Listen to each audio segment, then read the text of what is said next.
So thus far, I've showed you videos within this series concerning rather desperate affairs. Pretty much your start of the survival journey, the urban survival journey. Whether it's homelessness, a war scenario, nuclear warfare, or a pandemic, or anything else. Again, you see those four main catastrophes, and I do that on purpose because that's what you're looking at as a potential catastrophe, and anything else that you could think of if reasonable. Now, going back to what I was just saying before that, I've showed you videos thus far of what your measures would look like at the start of your homelessness.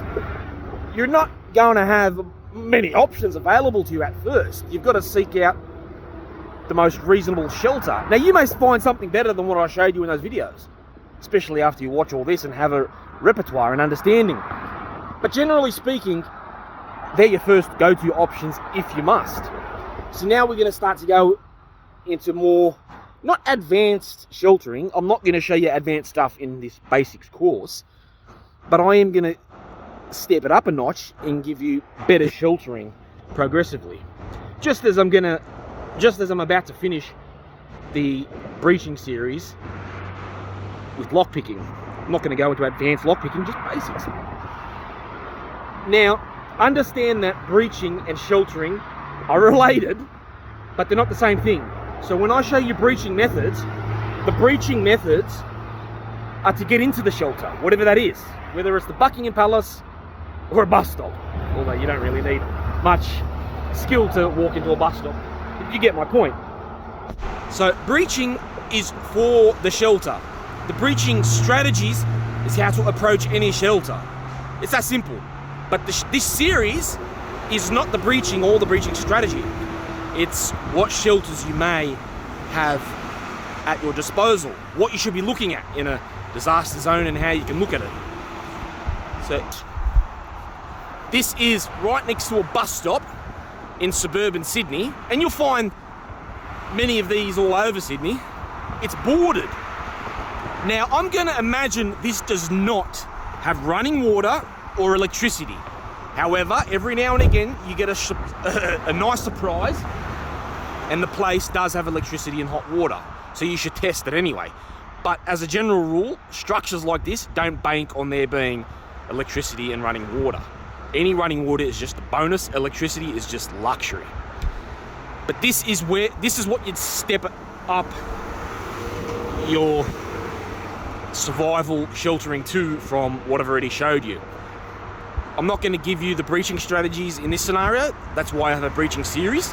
But I'm just going to say that, just so you have an idea of what the breaching series is for, this has this type of fence.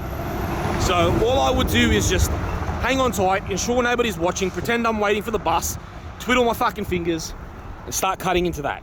Once that's gone, and I can validate that nobody's looking, I just start walking in like nothing happened. And I'm sweet. Then I've got to find another strategy to either remove those boards, get in through a door, etc. So there's no guarantee I'm going to get in there, but 99% of the time I do. So there you have it.